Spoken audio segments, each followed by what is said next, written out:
gente muda, o mundo muda, a gente muda, o mundo muda, o mundo muda, a gente muda, o mundo muda.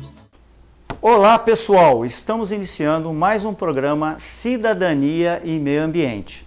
E você que não teve tempo de acompanhar os programas anteriores, vai na página do programa, coloca lá na pesquisa do Facebook Cidadania e Meio Ambiente e você terá todos os links dos programas anteriores que você pode assistir à vontade, curtir, compartilhar com seus amigos e também aqueles que desejam deixar alguma notícia, alguma reivindicação, né, alguma coisa que tenha visto de errado ocorrendo na cidade, deixa lá que a gente vai procurar atender. Assim como vamos encaminhar alguma informação que você não obteve dentro do programa para os nossos convidados. E hoje nós temos mais um convidado especial.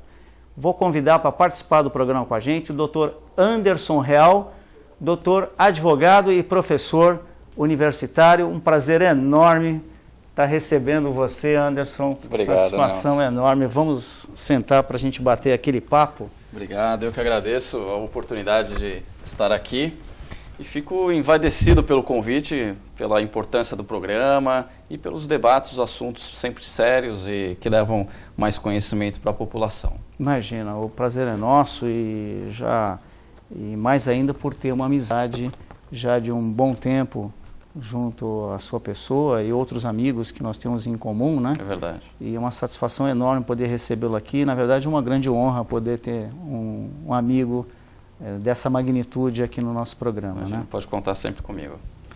Mas, Anderson, entre as suas atividades, uma não só a questão do direito, mas é um professor universitário. Então, você tem dupla importância para a sociedade santista em particular, né? E nós temos visto uma polêmica que já decorre ao longo do tempo aqui no nosso país, em outros países também, Claro. evidente, né? Sobre a questão das drogas, né? E a gente assistiu, tempos atrás, alguns países que fizeram algumas experiências, como a Holanda, por exemplo, que liberou a utilização das drogas, teve alguns resultados positivos, outros negativos, enfim.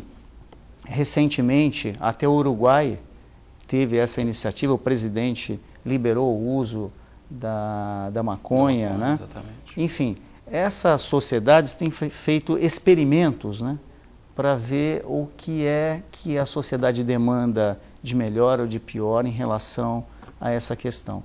Como você vê isso? É importante a gente colocar inicialmente, desde já, historicamente, como é que foi tratada a política de drogas aqui no nosso país, né? Perfeito. No Brasil, a política de drogas vem importada dos Estados Unidos. Combate muito forte dos Estados Unidos, em combater todos e qualquer tipo de drogas, e em especial a maconha, que é uma das que mais se utilizam aqui no nosso país. Essa política dos Estados Unidos, com o passar dos anos, e hoje vendo o fracasso total instalado, talvez demande um pouco mais de experimentos, um pouco mais profundo, uma discussão muito maior em torno das drogas em relação ao usuário. Obviamente que o traficante ele tem que ser combatido da forma que assim a lei o protege e assim que a lei o pune. Porém, no caso do usuário, deve haver tratamentos distintos em relação a esse. E em relação a essa política de drogas instalada, que veio em 2006 a Lei 11.343, que instalou a Política Nacional contra as Drogas. Essa política diferenciou tanto o usuário do traficante, bem como acatou as punibilidade em relação ao usuário de uma forma mais branda. Ou seja, o usuário de drogas hoje no Brasil, ele não é mais levado ao cárcere. Ele tem as suas penas, nos casos em que for encontrado com drogas para uso próprio, para o seu consumo pessoal, tem penas de advertência, tem penas de serviço comunitário, de frequentar palestra, mas ele não é mais jogado ao cárcere. Essa política foi importante para diferenciar os traficantes dos usuários. Isso para não haver uma miscigenação dentro do cárcere, porque antigamente o usuário era levado ao cárcere e assim se misturava a todas e qualquer sorte de bandidos que ali estavam, e havia uma contaminação muito grande e ao final ele sairia da cadeia muito pior do que entrou. Então, devido a todos esses problemas, o STF agora recentemente está discutindo através de um julgado a liberação do uso da maconha. E é importante frisar, o usuário ou o traficante, o pequeno traficante, essa mudança de política em relação às drogas, para que haja uma correta punibilidade em cima daquele que realmente é o transgressor da lei, que é o grande traficante. Sem dúvida. O pequeno traficante, muitas vezes, quando ele é levado ao cárcere, não tem aquele conhecimento criminal profundo que um grande traficante tem. E a lei não traz essa diferença entre o pequeno traficante e o grande traficante. Então, esse julgamento vai ser memorável a respeito das drogas, primeiramente porque está discutindo-se a liberação total da maconha. E por mais que aqui a gente pense que no nosso país ainda possa ser uma certa utopia, o que pode levar a ser favorável ou não, nós temos alguns experimentos nos países vizinhos, e como o Nelson já citou, em relação ao Uruguai, recentemente teve a liberação da maconha, mas antes disso nós temos a Guatemala, Colômbia, México, todos já passaram por isso e já liberaram o uso da maconha. Agora, tem os prós e os contras. Mas ao meu ver, o que a gente não pode deixar de pensar, de avaliar, é exatamente a relação do usuário. Será que o Estado tem que intervir penalmente falando, no caso de um viciado que consome o uso da maconha para uso próprio? Será que temos que usar o rigor da lei? Será que esse rigor da lei, hoje em dia, não marginaliza ainda mais uma pessoa que usa esse tipo de droga? Então são esses pensamentos, essas provocações que o STF está discutindo recentemente e que talvez nós temos ou não a liberação do uso da maconha. No meu ponto de vista, eu vejo que isso vai acontecer. Dia menos dias isso vai acontecer. Seja bom ou seja ruim, é uma questão muito pessoal, uma questão que a gente tem que discutir, que tem que ver o que é melhor, mas talvez chegamos, até porque os nossos países vizinhos, latino-americanos também, estão seguindo o mesmo rumo, e pelo histórico que nós vemos politicamente e criminalmente em relação à política de drogas, nós iremos adotar esse posicionamento também. Eu não tenho dúvida disso. O problema é quando isso vai acontecer e se nós estamos já preparados para isso. Não, sem dúvida. Eu acho que nós avançamos bastante. Eu acho que a questão do usuário tem que ser vista como uma questão de saúde pública, né? O senhor não vê dessa forma? Porque às vezes você pega um jovem que por curiosidade utiliza a maconha, por exemplo, e por azar, numa esquina, é flagrado, preso, né? Vai destruir toda a sua vida, né? Toda uma vida pela frente por uma curiosidade, né? Ou por um descaminho de algum amigo, alguma coisa assim. Então, para evitar que esse jovem seja marginalizado, né, e se torne um perigoso, porque a gente sabe que as cadeias brasileiras, infelizmente, é uma fábrica de crimes, né? Lá é uma universidade do crime, na verdade. Aí você pega um jovem que teve uma curiosidade, ou por algum descuido, ou uma má companhia, acabou enveredando pelo uso, e a sociedade acaba tornando ele um marginal, prendendo, etc., né? Acaba tornando uma escola do crime, realmente. Porque, às vezes, o usuário, ele está ali fazendo consumo ilícito da droga, obviamente, tal, mas ele está cometendo um delito pequeno, porque o delito do artigo 28 da Lei de Drogas, a punição, a pena é uma advertência, frequentar palestra, cursos, para ter a realidade que faz mal às drogas, tudo. Ou seja, não é uma pena de encarceramento, não é uma pena, mas muitas vezes ele pode ser confundido como um traficante. Sim. E somente ao final de todo o processo que ele passa, o constrangimento, a família também passa junto com isso, ao final ele é descaracterizado do tráfico para o usuário. Só que a vida desse jovem, esse tempo que ele demora para a justiça conceder essa descriminalização, essa mudança de tipificação, demora no mínimo 6, 8 meses, dependendo da comarca, ele passou esse tempo todo no cárcere, obviamente que ele vai sair de lá tão revoltado e pior do que entrou. Sem dúvida. Disso não, a gente está aí, para quem quiser ver, né, as notícias, como se é o cárcere. E dentro dessas perspectivas, nós temos também que diferenciar o grande traficante do pequeno traficante, que sai de lá já com a escola montada para se tornar um grande traficante. Então, Sim. a política de drogas instalada no Brasil foi um fracasso. Disso não há dúvida.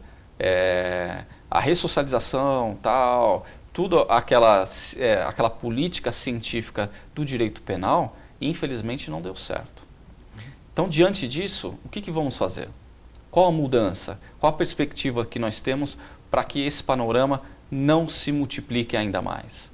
E essa é a discussão que nós estamos iniciando agora no STF com a descriminalização do uso da maconha. Ou seja, não é uma liberação total, porque ainda vão colocar parâmetros, como que vai ser, em que locais serão permitidos, que nem na Holanda. Na Holanda nós temos uma praça reservada para as pessoas que querem consumir esse tipo de substância. Então, eu acredito que no Brasil nós tenhamos alguns pontos ainda obscuros a serem discutidos, mas que o STF vai ser muito sábio nessa decisão para saber o que é melhor para a população. Claro, tem vários argumentos, tantos prós e contras, que a maconha é a porta de entrada para outras drogas mais pesadas, mas também tem o lado humanitário do usuário. Sim, sem dúvida. Como você falou, até a questão da saúde pública, que também é importante a gente discutir, inserir nesse contexto, nessa discussão. Obviamente que acarretarão mais doenças, o Estado em relação à saúde será sobrecarregado também, mas por outro lado, no âmbito criminal, talvez não tenhamos tanta punibilidade desnecessária, um rigor do direito penal, uma preocupação muito grande com casos que talvez não merecessem tanta atenção por parte do direito penal. E até no sentido de diminuir quantitativamente a criminalidade, né? Sim. Quando a gente impediria que os jovens adentrassem ao crime através dessa porta. Mas eu me lembro também que a lei avançou, mas o Ministério da Saúde ainda não cumpriu o seu dever de casa, porque tinha por objetivo fomentar clínicas para que esses jovens fossem tratados, né? Clínicas em todos os municípios, ou principalmente talvez em cabeças de região, de um aglomerado de municípios, onde esses jovens pudessem ter a possibilidade de se tratar também. Era um compromisso do governo federal, também do Ministério da Saúde, que a gente ainda não viu ainda ser cumprido até hoje. É lógico que mais verbas vão ter que ser alocadas para isso, etc. Mas acho que o avanço da lei, o avanço da sociedade, o entendimento hoje sobre a utilização das drogas, tirando do ponto de vista punitivo para o ponto de vista da saúde pública, requer, evidentemente, mais recursos, né? Exatamente. Talvez seria muito mais interessante tratar como um caso de saúde pública do que realmente um caso penal. Uhum. E temos recentemente também o caso do estado de São Paulo aqui, que é a internação compulsória, a questão da Cracolândia instaladas, que o Estado não soube o que fazer. E quando a gente fala o estado de São Paulo, aqui na nossa comarca nós temos também uma Cracolândia instalada. Então, o que fazer com essas pessoas? Internar compulsoriamente, mas aí entra a questão do direito de ir e vir do cidadão, em que estágio ele está. Então, todas essas questões, tratar penalmente, e o penal, o objetivo do direito penal é você punir para ressocializar, ou seja, você vai punir a pessoa e devolvê-la melhor, ou pelo menos tratá-la, que ela não cometa mais esse ilícito. Exatamente. E com essas pessoas, infelizmente, dependendo do estágio de drogas que elas utilizam, de usuário, principalmente em relação ao crack, essa recuperação penal não vai existir. É muito mais difícil. Mas, doutor Anderson, nós vamos fazer um pequeno intervalo. O telespectador aguarde um minutinho só, que a gente já volta já.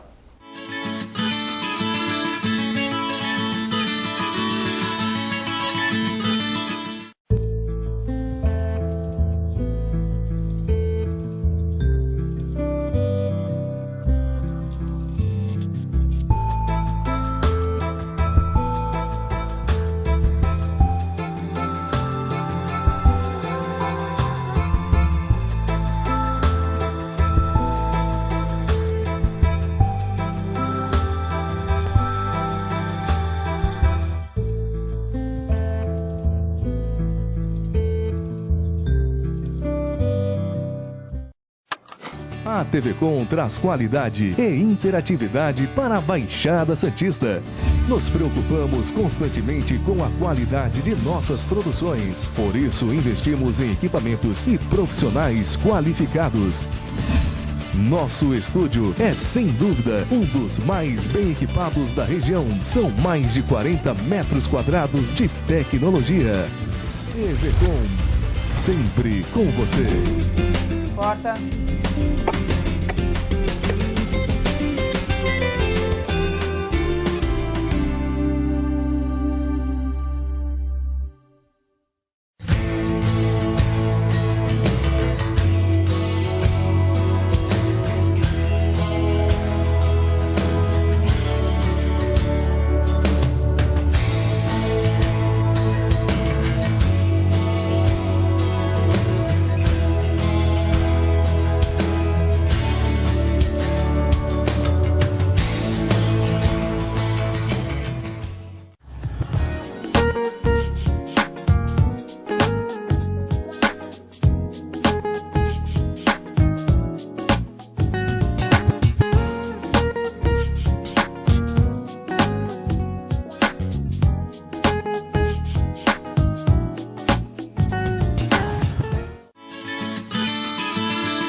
Doutor Anderson, agora nós vamos apresentar um quadro dentro do programa chamado Os Olhos do Dono. É aquele antigo conceito de que a empresa cresce sob os olhos do dono. Né? Eu vou presenteá-lo com a revista Realidade Tributária, que é uma revista dos nossos apoiadores culturais, e vou pedir para que a gente possa assistir. Vou pedir a Fabíola Fiorentino que apresente os nossos consultores da Realidade Tributária.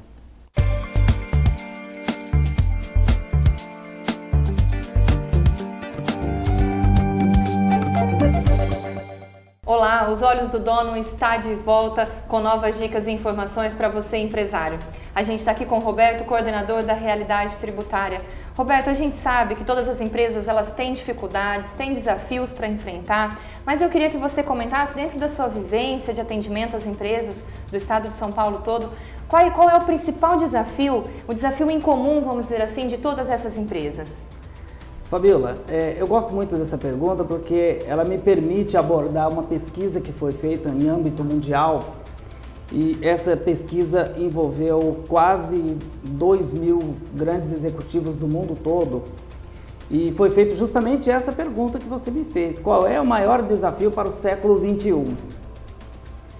E a resposta mais unânime entre todas as empresas foi: o maior desafio do século XXI é atrair, desenvolver e manter pessoas talentosas na organização. Então, se a empresa precisa atrair, ela tem que ser atraente, ela não pode ser qualquer empresa. Hoje, os funcionários talentosos, elas analisam a empresa se ela é ambientalmente correta, se socialmente ela é correta, se o ambiente de trabalho é agradável, ou ela é estressante ou não. Então, juntando esses contextos, a gente pode começar a entender o que significa atrair pessoas talentosas. Tá certo, então essas dicas e muitas outras, você associado da Realidade Tributária pode ter acesso, e você que não é associado, acesse o site osolhosdodono.com.br. Até mais!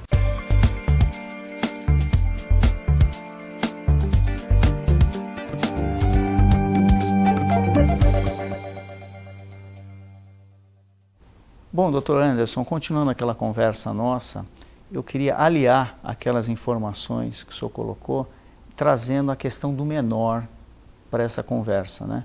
Nós tivemos também agora, recentemente, uma grande discussão nacional que envolve a maioridade penal, né? E incluir nesse nosso papo essa questão e a sua visão como advogado e professor a respeito desse tema. Nós tivemos realmente uma grande mobilização, até popular, né? Por conta do papel da mídia, de informação, de tentar reduzir a menoridade para 18 para 16. Houve vários argumentos, várias discussões, queriam baixar para 14, para 12, ou sequer colocar um limitador, mas enfim, passou um projeto de lei agora recente, de 18 para 16. E acrescentando ainda crimes hediondos, tal, houve aquela discussão da votação, tal, enfim, mas foi aprovado em relação a crimes hediondos essa baixa da maioridade de 18 para 16. A grande discussão que eu acho que ficou meio aqui de fora é realmente a importância disso. Qual o objetivo principal? O que vai trazer de benefício para a população? Agora vamos punir então um menor de 17, de 16, isso vai diminuir a criminalidade? Quais os índices apresentados? Quais, em relação a internações, os crimes mais graves? Qual o percentual que vai trazer essa redução de 18 para 16? Quanto que vai aumentar? Quanto que vai diminuir? Infelizmente, no meu modo de ver, eu acho que isso ficou de fora. Faltou um trabalho mais científico para... Ficou uma coisa muito mais voltado para jogar para a plateia do que realmente discutir a coisa profunda, científica. Porque se você pegar os crimes mais graves, são os crimes hediondos, o percentual de menores inseridos nesse aspecto, 8%. Então, o jovem que comete um crime hediondo e hoje está internado, 8%. Então, não terá essa nuvem de punibilidade que querem demonstrar, de solução para a população, infelizmente, não vai ter. Lógico que eu, como advogado, professor e muito mais do que isso, como cidadão, eu não estou aqui defendendo nenhum tipo de menor que comete delito. Sim. Eu acredito que sim, o menor que comete um ato infracional, ele tem que ser punido. Então, na verdade, não seria mais interessante tipificar o crime independente da idade? Seria um outro conceito, né? Punir de acordo com o crime, independente da idade? Que é o que acontece nos Estados Unidos. Nos Estados Unidos, independentemente da idade em que uma pessoa pratica o crime, eles vão avaliar o perfil psicológico e a conduta criminosa. Porque muitas vezes, se um adolescente de 14 anos pratica um crime cruelmente, então ele não vai ser punido como um menor de 16 anos. Então vamos punir ele com cueca, com o Estatuto da Criança e Adolescente, e ele vai passar lá por todo o procedimento pertinente. Eu vejo que seria uma das soluções, talvez, traçar um perfil diante da conduta praticada, como é nos Estados Unidos. E aí sim teremos uma pena conforme o mal praticado. Então, se ele praticou um crime bárbaro, independentemente se é hediondo ou não, porque muitos crimes também praticados de forma barbárie não são hediondos. Isso não quer dizer que eles são menos graves ou mais graves do que aqueles praticados. Então, talvez analisando o crime praticado, a conduta praticada, a punibilidade, a punição àquele menor seria mais eficiente. Então, essa discussão, que muitas vezes fica de fora da Câmara, dos deputados, lá dos senadores, que querem discutir muitas coisas, às vezes, para a população, dando a entender que seria a solução dos problemas, e que, tecnicamente, a gente sabe que isso não vai mudar nada. Porque não é o fato de editar uma lei, de promulgar uma lei, que nós teremos a solução imediata. Quantas casas do bem-estar do menor serão construídas após a aprovação da redução da menoridade? Porque é óbvio que teremos pessoas menores mais detidas do que hoje nós temos. Sim. E quantos mais serão construídos? Essa preocupação legislativa, infelizmente, nós não temos.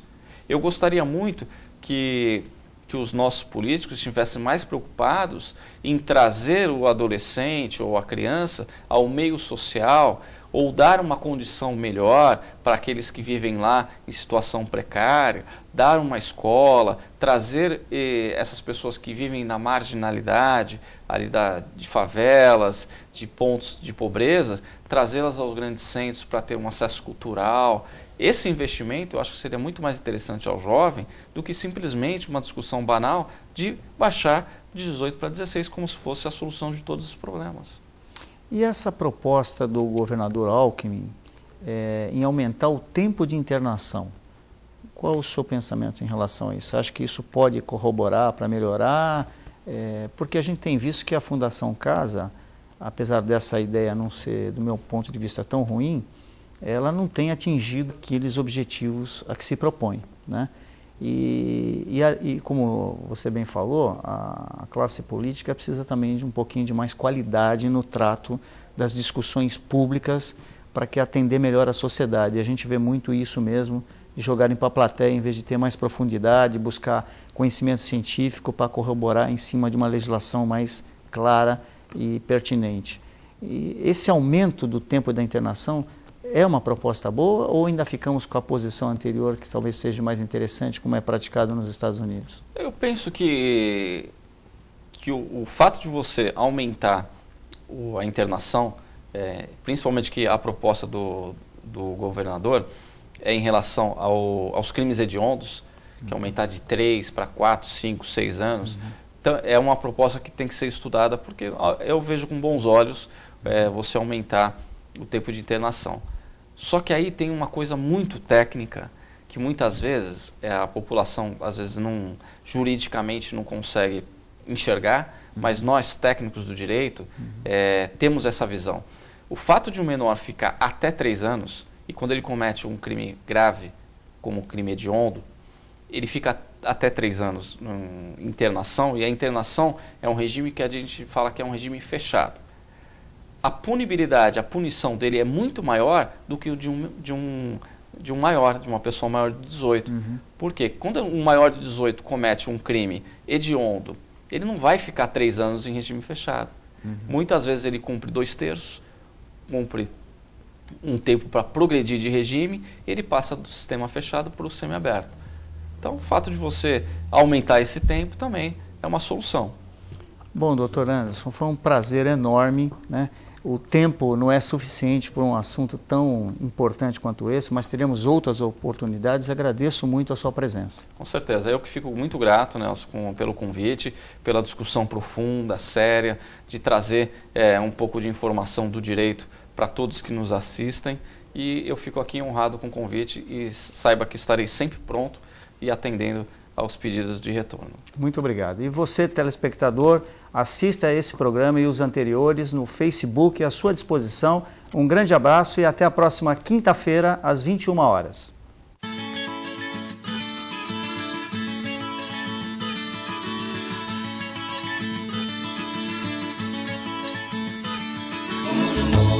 A gente muda, o mundo muda, a gente muda, o mundo muda, o mundo muda, a gente muda, o mundo muda.